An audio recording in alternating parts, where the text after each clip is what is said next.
이새가 그의 아들 다윗에게 이르되 지금 내 형들을 위하여 이 볶은 곡식 한 에바와 이 떡 10덩이를 가지고 진영으로 속히 가서 내 형들에게 주고 이 치즈 10덩이를 가져다가 그들의 천부장에게 주고 내 형들의 안부를 살피고 증표를 가져오라.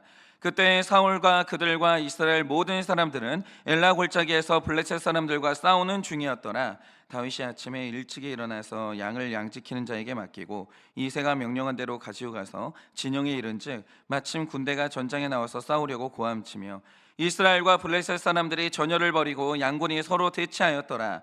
다윗이 자기의 짐을 지키는 자의 손에 맡기고 군대로 달려가서 형들에게 문안하고 그들과 함께 말할 때 마침 블레셋 사람의 싸움 도는 가드 사람 골리앗이라는 자가 그 전열에서 나와서 전과 같은 말을 하며 다윗이 들으니라. 이스라엘 모든 사람이 그 사람을 보고 심히 두려워하여 그 앞에서 도망하여 이스라엘 사람들이 이르되 너희가 이 올라오는 사람을 보았느냐? 참으로 이스라엘을 모욕하러 왔도다.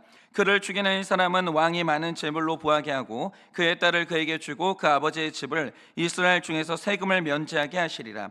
다윗이 곁에 있는 사람에게 말하여 이르되 이 블레셋 사람을 죽여 이스라엘의 치욕을 제거하는 사람에게는 어떠한 대우를 하겠느냐? 이 할례 받지 않은 블레셋 사람이 누구이기에 살아계신 하나님의 군대를 모욕하겠느냐? 백성이 전과 같이 말하여 이르되 그를 죽이는 사람에게는 이러이러하게 하시리라 하니라. 큰형 엘리압이 다윗이 사람들에게 하는 말을 들은지라. 그가 다윗에게 노를 바라여 이르되 내가 어찌하여 이리로 내려왔느냐? 들에 있는 양들을 누구에게 맡겼느냐? 나는 내 교만과 내 마음의 완악함을 아노니 내가 전쟁을 구경하러 왔도다. 다윗이 이르되 내가 무엇을 하였나이까? 어찌 이유가 없으리이까? 하고 다 같이 읽겠습니다. 돌아서서 다른 사람을 향하여 전과 같이 말하며 백성이 전과 같이 대답하니라. 아멘. 네, 우리가 오늘 말씀을 보면 이스라엘의 영원히 지지 않는 왕조고 그리고 또 예수님의 조상이 되는 다윗이 드디어 역사의 전면에 등장하게 됩니다. 근데 우리가 지금까지 묵상한 사무엘상 말씀의 맥락으로 봤을 때 지금 이 시점에서 다윗의 등장이 말하는 굉장히 중요한 의미가 하나 있어요. 그게 뭐냐? 우리는 반드시 외모에 속는다는 거예요. 이거는 기억하셔야 돼요. 우리는 무조건 외모에 속아요. 그러니까 외모가 중요한 사람에게 속는 일은 운명이고 정해진 일이고 숙명이에요. 외모가 중요하면 속는 건 못 피해요. 무조건 속는 거예요. 그러니까 이런 거죠. 처음 하나님이 이스라엘의 왕정 제도를 허락했을 때 그러면 다음으로 이어지는 중요한 문제가 뭐겠습니까? 그럼 누가 왕이냐는 거예요. 왕이라면 무릇 좋은 사람이 왕이 되어야 하는데 도대체 그 좋은 사람, 훌륭한 사람, 아니 거대한 사람이 누구냐라는 거죠. 이게 초미의 관심사예요. 도대체 나의 남편, 나의 아내가 될 사람은 누구인가? 우리의 대통령, 국회의원이 될 사람은 누구인가? 내 인생을 지도해 줄 내 스승, 내 권위자는 누구인가?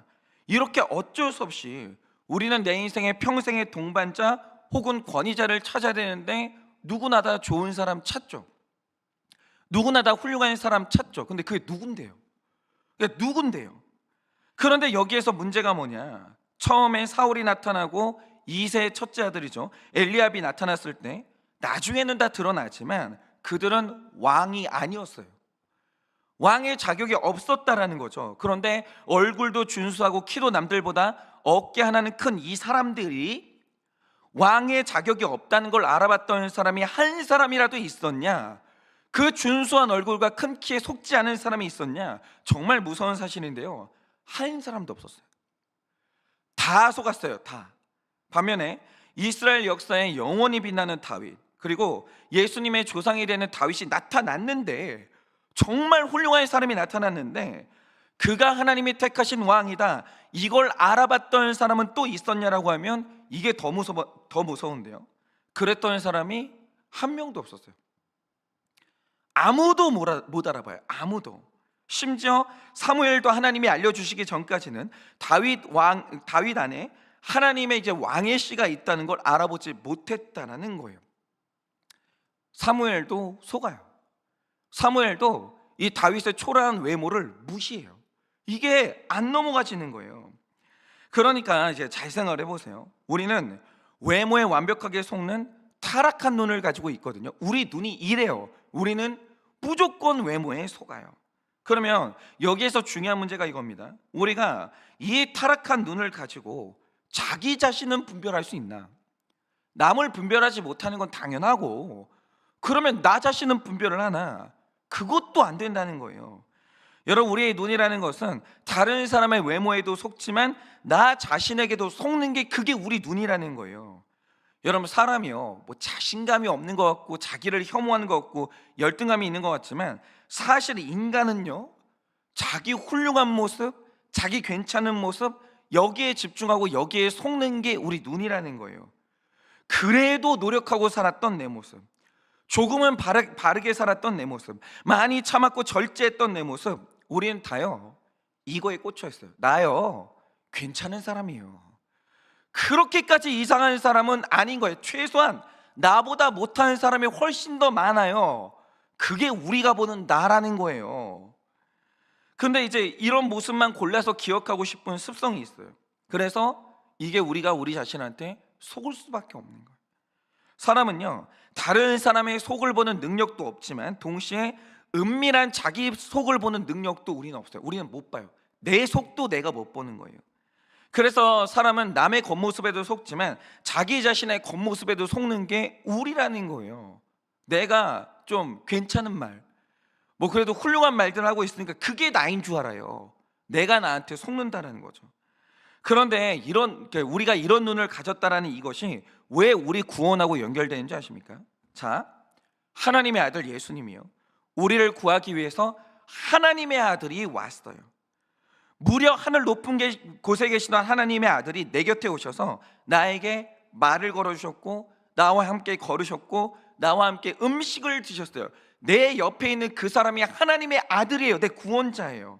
그런데 그분이 내 구원자다, 이 목수가 정말 이 비천한 이 사람이 하나님의 아들이다, 이걸 알아보는 사람이 있었냐라고 하면 그런 사람은 한 명도 없었어요. 한 명도. 또 예수님이 십자가에 달려 죽었을 때 그 장면을 보면서 이 십자가에 내 구원이 있다는 사실을 알아봤던 사람이 단 한 명이라도 있었냐? 그런 사람은 없었어요. 그런 사람은 없었어요. 반면에 로마 황제를 보면서 저 황제의 본질이 썩어질 먼지라는 걸 알아보는 사람이 하나라도 있었냐라고 하면 그런 사람이 없었다는 거예요. 그러니까 그런 걸 보는 눈은 없어요. 인간에게 아무도 그걸 못 보는 거예요. 그러니까 우리가 내 눈에 대해서, 여러분 이제는 인정을 하셔야 되는 게 있는 게 뭐냐면 우리의 눈이 이런 눈이라는 거예요. 그래서 우리의 눈에 의지해서 훌륭한 사람을 찾고 우리의 눈에 의지해서 구원의 길을 찾으면 100% 실패해요. 100%. 그거는 안 되는 거예요. 제 눈이 그런 눈이고 여러분의 눈이 그런 눈이에요. 안 되는 거죠. 그러니까 여러분이 사무엘상 16장을 보시면 이날 사무엘이 이새의 집에서 왕을 찾는데 16장 1절에서 하나님이 하시는 말씀이 뭐냐? 내가 이새의 아들들 중에서 한 왕을 봤어. 내가 봤다라는 거예요. 그런데 여기에서 하나님이 봤다라는 말의 히브리어가 라거든요. 그런데 사무엘이 이새의 집에 갔을 때 또 사람의 용모와 키에 속아요. 그래가지고 이제 엘리압을 하나님의 왕으로 이제 또 지목한다라는 거죠. 그러니까 하나님께서 사무엘상 16장 7절에서 그의 용모와 키를 보지 말라라고 하시거든요. 그런데 여기에서 보지 말라, 인간이 보는 거 그거 보지 말라라고 하실 때 이 보다라는 용어는 히브리어 나바트를 쓰는 거예요. 달라요. 하나님이 세상을 보는 눈과 사람이 세상을 보는 눈이 다른 눈이에요. 아래에 다른 눈이에요. 하나님이 보는 걸 우리가 못 봐요. 하나님이 알고 있는 걸 우리가 알 방법이 없다는 거예요. 왜냐? 눈이 달라요. 그러니까 우리는 진실을 보는 눈을 가지지 못했다는 거, 우리에게 그런 눈이 없다는 거 이제는 인정하셔야 돼요. 그런 눈은 없는 거예요. 그래서 우리가 삶을 살 때 우리가 구원받기를 원하면 가장 먼저 믿음으로 해야 되는 사실이 뭐냐? 내 눈에 보이는 걸 의심하셔야 돼요. 내 눈에 보이는 걸 의심하셔야 돼요. 그러니까 뭐 첫인상 이런 말씀 하시잖아요. 그거 믿지 마세요. 여러분의 첫인상 정확하지 않아요. 우린 그런 눈을 가지지 않았다는 거예요. 그러니까 내가 지금 보고 있는 그거 있죠, 의심하셔야 돼요. 무조건 의심하셔야 돼요. 그리고 하나님께 물어봐야 돼요. 그래야 우리가 정확한 판단을 할 수가 있다는 거죠. 그리고 우리가 이런 측면에서 우리가 속지 말고 봐야 될 두 가지 대상이 오늘 말씀에 나오는 거예요. 그게 뭐냐? 일단 우리가 사람에 대해서 좀 보자 이거죠. 자, 오늘 우리가 말씀을 보면 사람 눈에 대단하게 보이는 두 사람이 나와요. 바로 그게 골리앗과 다윗의 형인 엘리압인데, 일단 어제 말씀에서 묘사하는 골리앗의 모습이 뭡니까? 일단 엄청나요. 진짜로 엄청나요.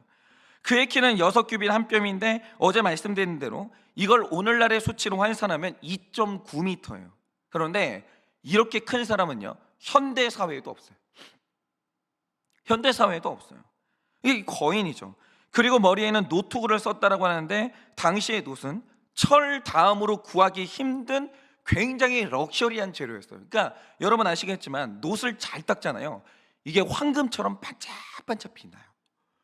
이걸 머리에 전부 다 쓰고 있는 거예요. 그러니까 이게 골리앗이 그렇게 견고하고 비싼 투구로 머리를 감쌌고, 머리 그 몸에는 비늘로 된 갑옷을 입고 있었는데, 이 갑옷의 무게가 57kg이에요. 갑옷만, 그러니까 노트구 이런 거 다 제쳐놓고 갑옷 무게가 57kg이라고요. 이걸 입고 지탱하고 있는 거예요. 그리고 정강이에도 놋으로 된 보호대를 찼어요. 그리고 손에는 거대한 창을 들었는데, 이게 얼마나 거대한 창이냐면 창 끝에 달려있는 이 창살의 무게 있죠, 이게 7kg이에요. 요거 하나가. 그러니까 여러분 보세요. 이 사람이 진짜 거대한데 이 몸에 견고하고 무거운 갑옷을 칭칭 감고 있으니까 얼마나 힘이 세겠어요. 야, 저런 걸 들고 다녀, 저런 걸 입고 다녀. 힘이 장사구만. 딱 봐도 알 수 있는 거죠. 엄청난 힘을 소유했다는 건. 그러니까 이렇게 중무장한 거인이 이스라엘 앞에 나와서 여호와의 군대를 모욕하는데, 누구 한 명도 싸워본 적은 없지만 눈에 보이는 거대한 모습에 위축이 돼가지고 나서는 사람이 없는 거예요. 그러니까 정신이 나간 거예요. 이미 정신력에서 졌어요. 부딪혀 본 적도 없는데 이미 정신력에서 그냥 진 거예요. 보이는 모습에 압도를 당한 거죠. 그러니까 이게 뭐랑 똑같냐면, 처음에 여리고성을 봤을 때 10명의 정탐꾼의 딱 여리고성을 보고 보여줬던 딱 그 모습이에요. 싸워본 적이 없어요. 근데 내 눈에 여리고성의 골리앗이 너무 거대하니까 그냥 절망하는 거예요. 싸워 본 적도 없는데, 부딪혀 본 적도 없는데 보자마자 그냥 절망하는 거예요. 예를 들면 이런 거 있죠. 한 10억의 빚이라는 게 있다라고 하죠. 갚아본 적도 없어요. 해결해 보려고 시도를 해본 적도 없어요. 근데 10억 이러고 그냥 인생 딱 꺾이는 거예요. 이거 어떻게 갚아? 내 인생 완전히 끝났어.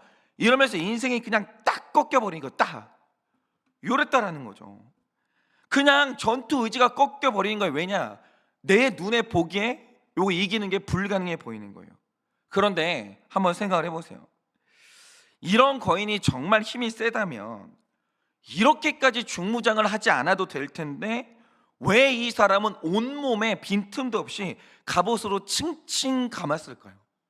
그러니까 갑옷을 입었다. 진짜 강자는 이런 일이 없는데 이 사람이 온몸에 갑옷으로 둘렀다. 이건 뭘 의미한다고 생각을 하세요? 그러니까 자꾸 갑옷만 쳐다볼 게 아니라, 골리앗의 키만 볼 게 아니라, 그가 머리부터 발끝까지 온몸을 가렸는데 그 의도가 뭔지도 보시라는 거죠. 이게 바로 인사이트예요. 왜 그랬냐 이거죠.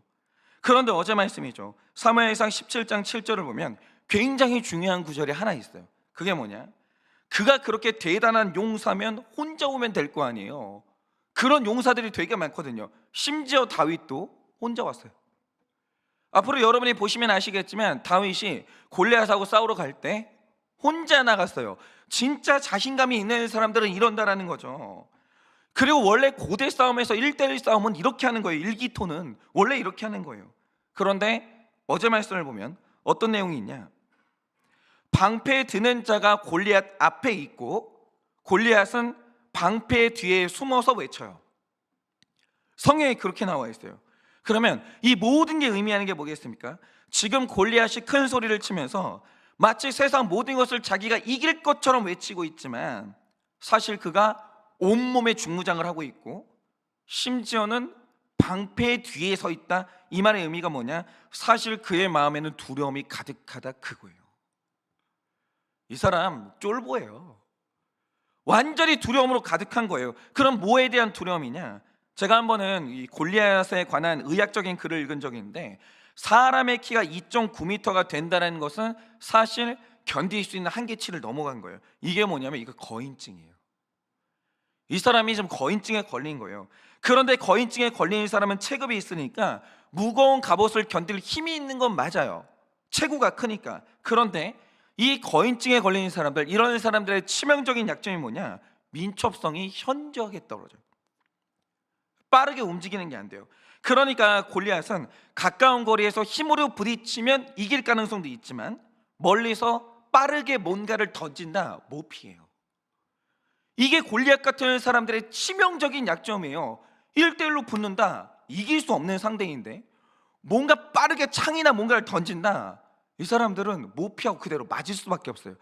그러니까 방패를 들고 방패 뒤에 있고 뒤에 서 있고 온몸을 갑옷으로 칭칭 감은 거예요. 그러니까 이 사람은 약점이 뚜렷해요. 이 약점을 공략하면 골리앗은 무너지는 사람이에요. 그런데 골리앗이 자기 이런 약점을 아는 사람인 거예요. 그러니까 온몸을 칭칭 감은 거예요. 누가 행여라도 화살 하나 제대로 쏘면, 창 하나 제대로 던지면 나는 서서 죽어요. 골리앗이 그걸 알아요. 그러니까 겉으로 보는 이제 골리앗은 거인이고 힘이 장사 같지만 동시에 약점도 큰 사람이고 두려움으로 가득 차 있는 사람이에요. 이걸 못 보는 거예요. 우리는 이걸 못 보는 거예요. 외모가 중요한 사람은 이게 안 보이는 거예요. 별 인생이 없는 거죠. 그런데 우리가 이 골리앗의 겉모습에 다 속는 거예요. 그리고 또 오늘 말씀 28절에 나오는 다윗의 큰형 엘리압을 보세요. 그의 키가 얼마나 크고 얼굴이 잘생겼는지 사무엘도 두 번째 왕을 뽑을 때 제일 먼저 엘리압을 지목해요. 이 사람이다. 너무 잘생긴 거예요. 키가 너무 큰 거예요. 모두가 딱 속는 외모를 가졌거든요. 그런데 이런 엘리압을 전쟁터에 갖다 놓으니까 보여주는 모습, 비로소 나타나는 모습이 뭐냐? 아무 힘이 없는 막내 동생은 혼쭐을 내는데 골리앗 앞에서는 아무것도 못해요.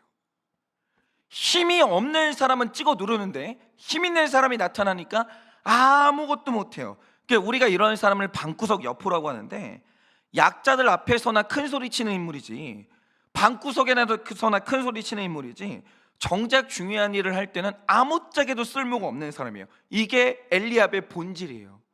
그런데 이 연약한 본질이 그 외모에 싹 다 가려져 있는 거예요. 아무도 그 본질을 보지 못하는 거예요. 이게 우리라는 거죠. 그러니까 잘 들으세요. 일단 우리는, 내 눈은 외모에 속아요. 내 눈을 믿으면 여러분은 100% 속으십니다. 골리앗에게 속고 엘리압에게 속아요. 여러분은 죽어도 다윗을 알아보지 못하고 예수님을 알아보지 못해요. 그러니까 의심하셔야 돼요.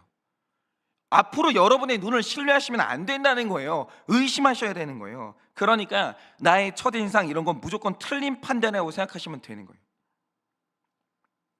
첫눈에 알아본다? 첫눈에 반했다? 100% 속으신 겁니다. 100% 속으신 거. 우리는 그런 걸 꿰뚫어보는 눈이 없다라는 거예요.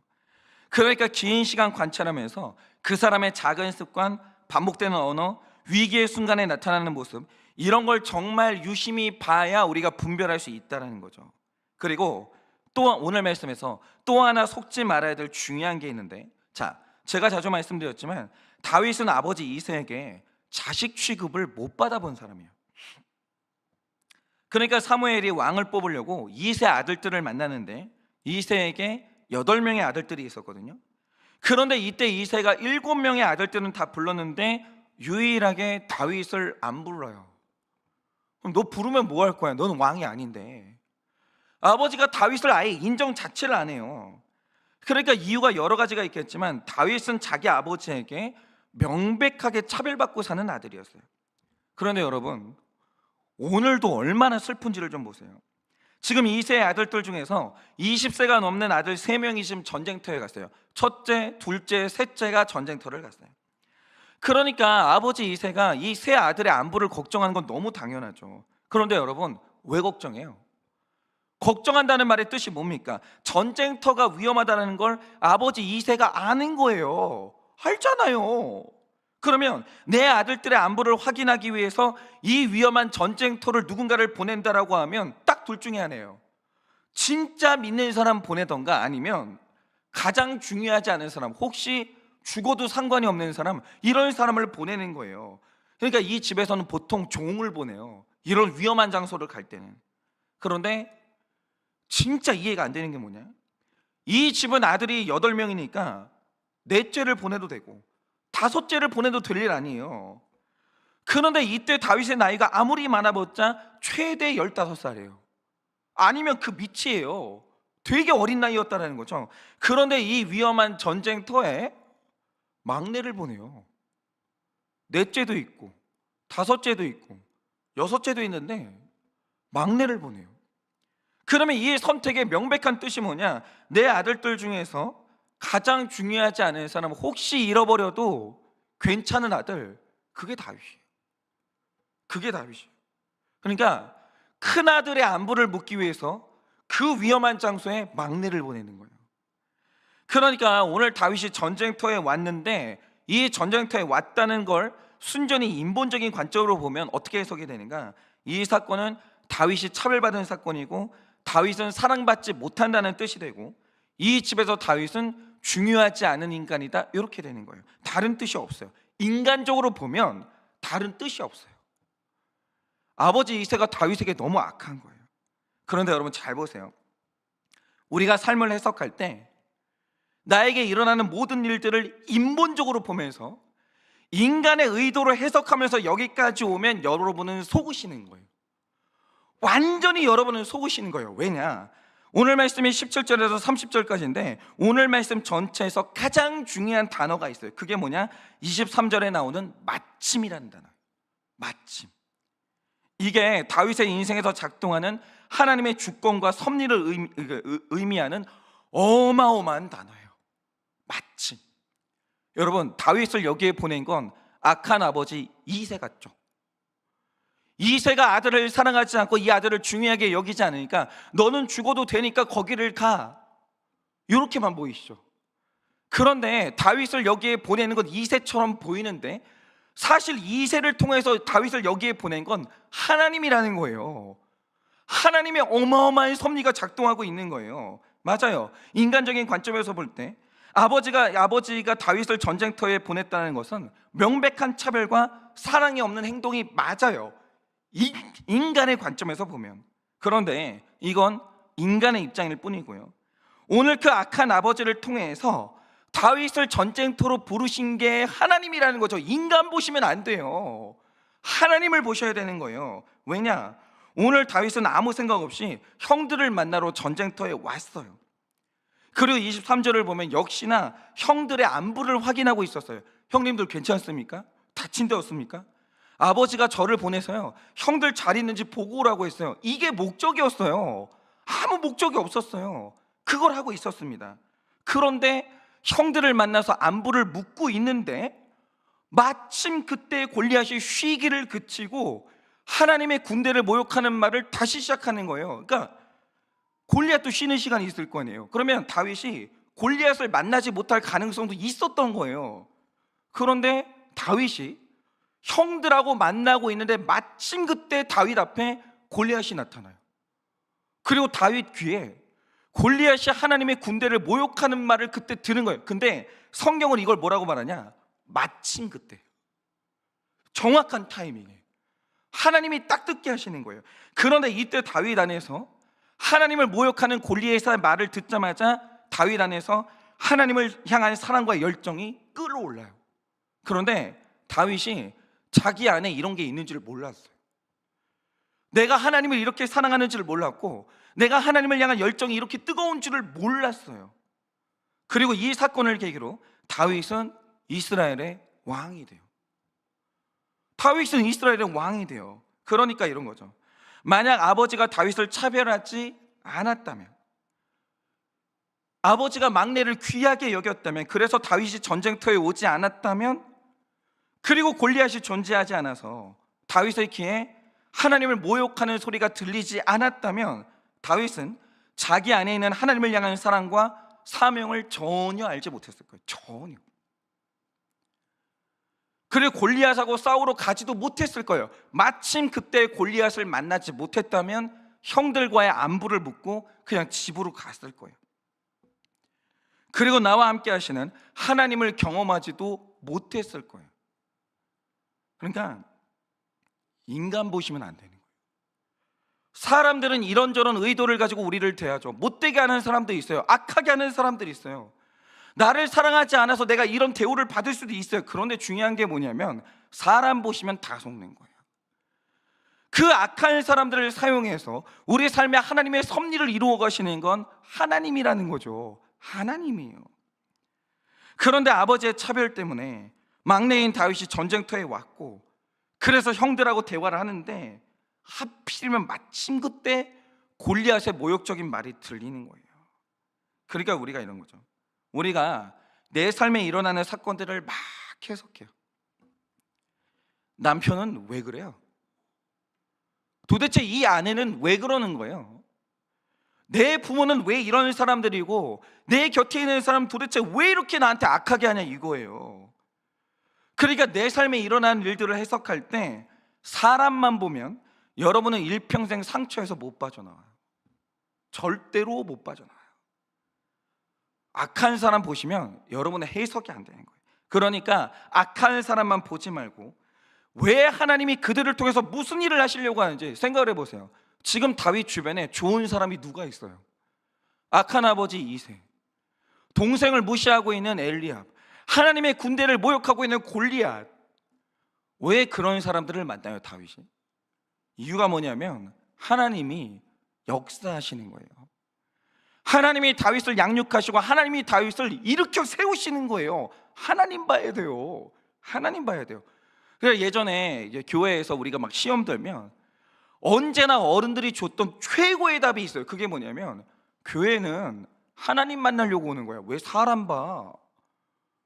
왜 사람 만나려고 교회를 와? 하나님 만나려고 교회를 오지? 그거는 정답 중에 정답이에요. 왜 그래요 도대체? 아니 왜 섭리가 있는 걸 왜 모르냐고요. 여러분, 하나님의 섭리를 봐야지.